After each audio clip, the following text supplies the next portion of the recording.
The most powerful Ukrainian unit, Skala Regiment, storms back into Pokrovsk, reclaiming the city's center street by street. Russian assault groups push hard, desperate to break through, but every attempt is crushed under precise Ukrainian fire. From railway stations to city squares, elite paratroopers, drone operators, and special forces hold the line with unwavering brutality. Ukrainian Skala Regiment reclaims central Pokrovsk and crushes Russian positions. Ukrainian paratroopers report that they have firmly re-established control over central Pokrovsk, a city that has endured some of the heaviest frontline fighting in months. Russian forces continue to launch aggressive assaults in an effort to break into the city, disrupt Ukrainian supply routes, and secure a foothold. But Ukrainian defenders, combining specialized assault teams, drone units, and elite special forces, are preventing Russian troops from consolidating anywhere inside the city.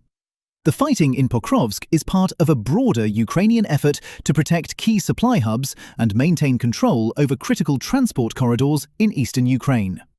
According to the 7th Rapid Response Corps of Ukraine's air assault forces, the 425th Skala Regiment and other assault units recently pushed Russian troops out of the areas surrounding the railway station, the local pedagogical college, Zaporizhzhia Park, and Zaporizhzhia Square. These operations successfully blocked Russian attempts to regroup in the northern sector of the city. Ukrainian commanders say that any Russian movement across the railway line is now met with devastating fire, resulting in heavy losses. Since early November, Ukrainian forces have eliminated 388 Russian soldiers in Pokrovsk and wounded at least 87 more. Despite repeated Russian infiltration attempts into residential districts, Ukrainian commanders emphasize that the city is not encircled. Clearing operations continue inside populated areas, and Ukrainian troops maintain control of the central sector. Firefights continue, but the enemy cannot secure a foothold, the air assault forces noted. Our units are preventing Russian troops from gathering strength or advancing into the northern part of the city. Every attempt to cross the railway ends in heavy casualties. Ukraine's security service, SBU, Special Group Alpha, conducted a series of high-precision strikes on Russian positions, both in Pokrovsk and deep inside Russian-occupied areas of Donetsk. One operation destroyed a tower at an industrial site where Ukrainian intelligence confirmed the presence of Russian machine gun crews, snipers, and FPV drone operators. Behind enemy lines, Alpha units also struck warehouses storing FPV drones, as well as Zala and Gerbera-type UAVs. These attacks used FP2 drones carrying 105-kilogram warheads, delivering powerful, high-accuracy strikes. The SBU stated that such operations will continue across all directions of the front.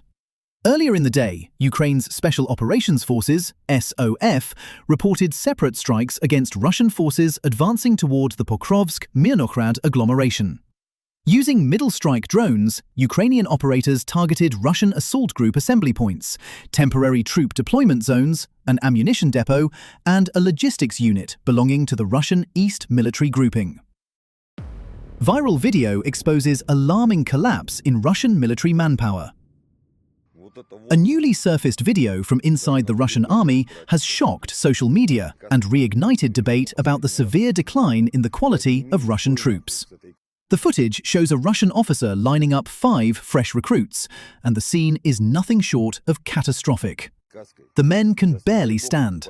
Some are hunched over, others appear intoxicated, and one recruit drops his helmet at his feet and struggles for several seconds just to pick it up. Their lack of coordination is so apparent that the officer filming cannot help but question how these individuals were ever accepted into military service. When asked how they ended up in uniform, the recruits give disturbing answers. One says he was tricked into signing a contract. Another admits he signed the documents while drunk. A third cannot explain how he ended up at the front at all. The commander, visibly disgusted, openly states that these men will be sent into battle the very next day, despite being unable to walk normally, let alone fight. The video immediately provoked a furious reaction online. Users pointed out that as the war approaches its 4th year, Russia's army is showing dramatic signs of collapse. Years of relentless assaults and high casualties have decimated the country's best units. What remains now, many observers note, are poorly trained, physically unfit, and unwilling recruits, the last reserves of a military struggling to maintain its fighting capacity. The footage has become yet another symbol of a Russian military stretched to the breaking point, forced to send unprepared and often unwilling men to the front as its war effort falters. Ukrainian partisans destroy electric locomotive hauling military cargo in Rostov-on-Don. The ATESH partisan movement has announced that its operatives carried out a successful sabotage mission in Rostov-on-Don, destroying an electric locomotive used to transport Russian military cargo. The strike highlights the growing reach of Ukrainian resistance groups operating not only in occupied territories, but also deep inside Russia itself. According to ATESH, the individuals who executed the operation were service members from Russia's own railway troops. Soldiers who, the movement says, have become increasingly frustrated due to delayed payments for their involvement in the war. This resentment, ATESH claims, has driven them to take revenge on a regime that is abandoning them both on the battlefield and in the rear. ATESH emphasizes that Rostov-on-Don serves as a major distribution center for Russian forces operating in the southern and eastern directions. The destruction of the locomotive has disrupted the schedules of trains carrying ammunition, equipment, and reserve personnel. This incident not only hampers Russia's logistical flow, but also exposes a growing internal fracture among the very forces responsible for sustaining the war effort, a sign that dissatisfaction within the system is becoming increasingly difficult for Moscow to contain. Ukrainian drones strike rare bromine plant and key power hub in Crimea. Ukrainian unmanned systems carried out a powerful series of precision strikes in northern Crimea, hitting both the Perekop bromine plant in Krasnoperekopsk and the region's critical 220 kV Krasnoperekopsk substation. The attack was confirmed by video footage released by the commander of Ukraine's unmanned systems forces on November 23rd. The operation unfolded overnight between November 22nd and 23rd. In the released footage, domestically built strike drones, likely FP1 or FP2 models, can be seen racing low across the dark landscape before locking on to their targets. Moments before impact, the video shows the drones making a clean, steady approach, their onboard cameras capturing the final seconds as they plunge directly into the heart of the facility. The first major strike targeted the Perekop bromine plant, one of the most sensitive industrial sites in occupied Crimea. The plant is the only bromine producer in Eastern Europe and manufactures bromine, bromides, and other vital chemical compounds used across the chemical, pharmaceutical, and rubber industries. Before the Soviet Union collapsed, the facility served the military-industrial complex. It was reorganized as the Open Joint Stock Company BROM in 1996 and later privatized in 2004. Despite its civilian profile today, its strategic location and industrial capacity have made it a high-value asset for the occupying forces. Ukrainian drones struck the plant with high accuracy. In the footage, the drone dives straight into the complex from above, followed by a bright flash as the strike detonates. The hit appears to land in a central section of the facility, likely disrupting production lines and chemical storage areas. Minutes after the attack on the chemical plant, Ukrainian drones launched another strike, this time on the Krasnoperekopsk 220 kV substation, one of the most important power nodes in Crimea's energy grid. The station distributes electricity across northern Crimea and plays a crucial role in routing power to both civilian and military facilities. The strike footage shows the drone approaching the substation's transformer yard, weaving between power lines before locking onto a key component. A sudden flash follows as the impact triggers what appears to be a secondary explosion, suggesting damage to transformers or switching equipment. These attacks come shortly after reports that Ukrainian forces significantly damaged the Saki thermal power plant, another strategic energy facility in occupied Crimea. Together, the strikes point to a coordinated Ukrainian effort to degrade Russian logistics, industrial production, and energy stability across the peninsula. The dual hit on both the chemical plant and the substation demonstrates Ukraine's expanding drone capabilities and its growing ability to strike deep inside Russian-occupied territory with precision and strategic intent. Ukraine's long-range drone shoots down Russian Mi-8 helicopter 190 kilometers behind the front lines. Ukraine's Special Operations Forces, SSO, have announced a landmark achievement: the destruction of a Russian Mi-8 helicopter by a long-range strike drone operating nearly 190 kilometers inside Russian territory. The mission, carried out with an FP-1 drone, marks one of the most advanced and daring drone operations Ukraine has conducted since the start of the war. The SSO released footage of the strike on November 22nd, showing the exact moment an FP-1 drone locks onto the helicopter in mid-air over the Kuteynikova area of Russia's Rostov region, far beyond the active combat zone. According to the SSO, the Mi-8 was detected, tracked, and destroyed while airborne. The FP-1 drone, developed by Ukrainian company Firepoint, is part of Ukraine's new generation of long-range unmanned systems designed to penetrate deep into Russian airspace. The FP-1 has already been credited with several precise strikes on high-value targets inside Russia, but this is the first publicly confirmed instance of it downing a helicopter mid-flight. In the thermal footage, the drone closes the distance steadily, its guidance system fixed on the moving aircraft. Seconds before impact, the helicopter's silhouette becomes clear, and then disappears in a burst of light as the drone detonates against it. The SSO highlighted the operation's complexity, noting that such missions require sophisticated navigation, advanced targeting systems, and careful coordination at multiple command levels. While technical details remain classified, the unit emphasized that the strike left the enemy with far more questions than answers, adding that only the helicopter crew could explain what happened, and they won't be speaking. The Mi-8, known by NATO as the HIP, is one of the most widely used military helicopters in the world. A Soviet-designed twin-turbine aircraft introduced in the 1960s, it serves as a multi-role platform capable of troop transport, cargo delivery, medevac, electronic warfare, and even armed assault. Its downing deep inside Russian territory represents both a tactical and psychological blow. Earlier visuals released by Commander Robert Magyar Brovdy initially appeared to show the destruction of a Russian Mi-28 attack helicopter near Kotlyarivka in Donetsk region. Updated analysis later confirmed the aircraft was actually another Mi-8 transport helicopter, destroyed by a budget FPV drone costing around $500 and operated by Ukraine's 59th Separate Assault Brigade. Together, these incidents show growing Ukrainian capability, not just to destroy Russian helicopters at the front, but to strike them far behind Russian lines using long-range autonomous systems.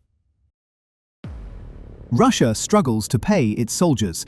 Yakutia freezes military bonuses amid budget crisis. Yakutia has temporarily halted payments to Russian military personnel due to a severe regional budget shortfall and an inability to predict how many soldiers would need financial support. The announcement came from Ivan Alexeyev, the finance minister of the Republic of Sakha, Yakutia, during a local television broadcast on November 21st. Alexeyev acknowledged the crisis openly, stating that the government could not accurately forecast demand for these payments.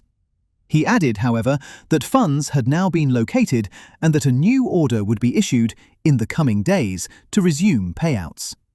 He did not clarify which specific categories of payments had been suspended. Local reports indicate that Yakutia had previously allocated up to 2.6 million rubles, around $29,000 per contract soldier.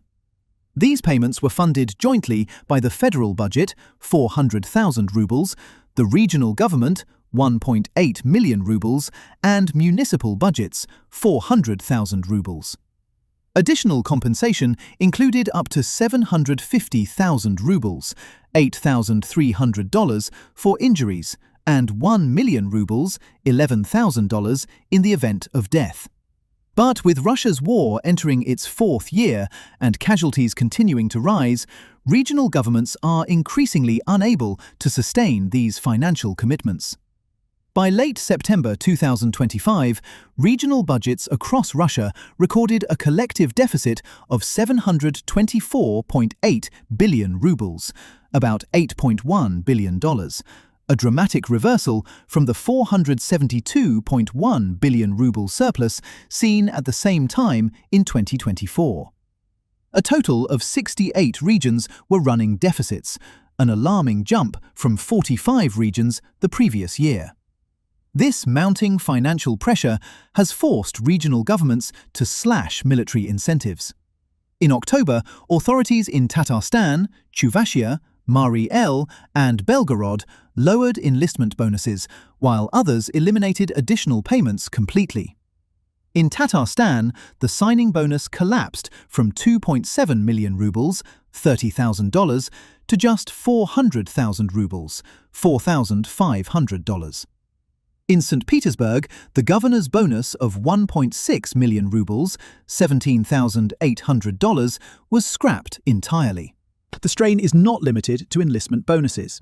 Earlier, the Yaroslavl shipbuilding plant, one of Russia's key military shipbuilders, reportedly froze salaries for its 850 employees due to delayed funding from the Ministry of Defense. Wages have been suspended since late September, with management citing blocked accounts and unpaid state contracts. The plant, which specializes in landing and patrol vessels, has been under intensified Western sanctions since 2019, further restricting its ability to operate. The freeze in Yakutia and similar cuts across Russia highlight a deeper structural crisis. Moscow's ability to sustain its war effort is being eroded not only by battlefield losses, but also by a domestic financial system buckling under the weight of prolonged conflict.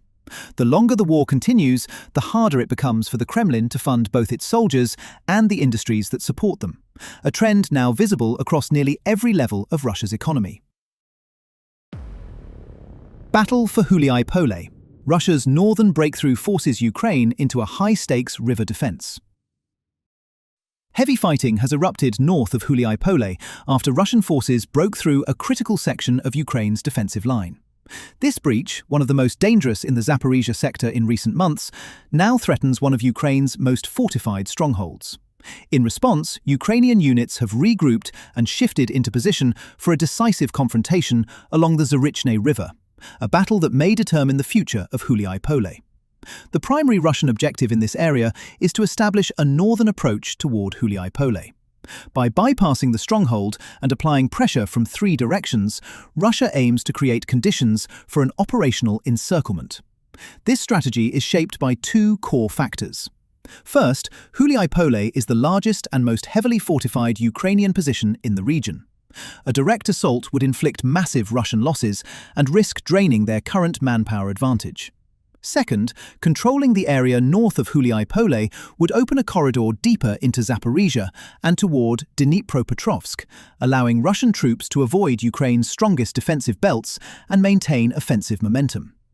To achieve this breakthrough, Russia deployed roughly 40,000 troops and focused their main attack on Uspenivka, the key Ukrainian strongpoint on the western bank of the Yanchul River. Because the village commands advantageous terrain, the only viable Russian approach was to overwhelm Ukrainian defences, infiltrate the settlement, and establish a firm bridgehead. According to Ukraine's southern defence forces, Russian troops unleashed over 400 shells per day, supported by intensified drone strikes and air attacks. This relentless pressure gradually destroyed fortified positions around Uspenivka. Ukrainian forces reacted, but the pace of Russian operations was faster than anticipated. Dense morning fog gave Russian assault groups vital cover, allowing them to mass troops at a vulnerable section of the line. With weakened defences and reduced visibility, Russia achieved a breakthrough. Once Uspenivka fell, a wide operational gap opened north of Huliaipole. Scattered villages between the Yanchul and Zaporizhzhia rivers became immediate targets as Russian reserves, tens of thousands strong, surged into the area faster than Ukrainian drones could intercept them. However, Ukrainian positions in Solodka and Zeleny High are still holding due to reliable supply access and more favorable terrain. With the collapse of this key strongpoint, Russian forces advanced along a 15-kilometer front, penetrating as far as 8 kilometers in depth. Facing growing uncertainty and the risk of infiltration across multiple points, Ukrainian command made a tactical decision: prioritize personnel preservation and conduct an organized fighting withdrawal. Ukraine's withdrawal is not a retreat, but a shift toward a stronger defensive line. The Zaporizhzhia River offers natural barriers and a chain of small settlements ideal for logistics, reserve concentration, and heavy equipment placement. As Ukrainian forces reposition, supply routes have already been reorganized to support units east of the river, ensuring stable logistics during the ongoing fighting withdrawal. This will gradually slow the pace of the Russian advance as they approach the river's defenses.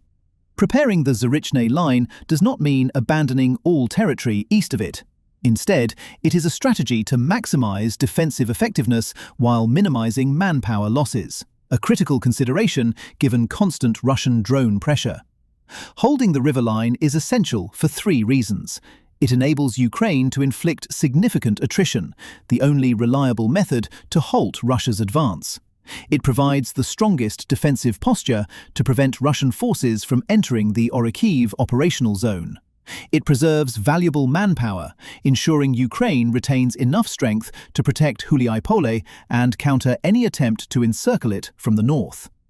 Russia's breakthrough has delivered short-term gains, but at the cost of pushing their troops into exposed terrain that will stretch their logistics and reduce cohesion. Ukraine's controlled withdrawal toward the Zaporizhzhia River reflects a calculated strategy: conserve strength, consolidate firepower, and force Russia into a costly battle on unfavorable ground. The coming confrontation along the river will be decisive. It will test Russia's ability to sustain momentum and Ukraine's capacity to rebuild a hardened defensive line, a battle that may determine the future of Huliaipole and the stability of the entire Zaporizhzhia front.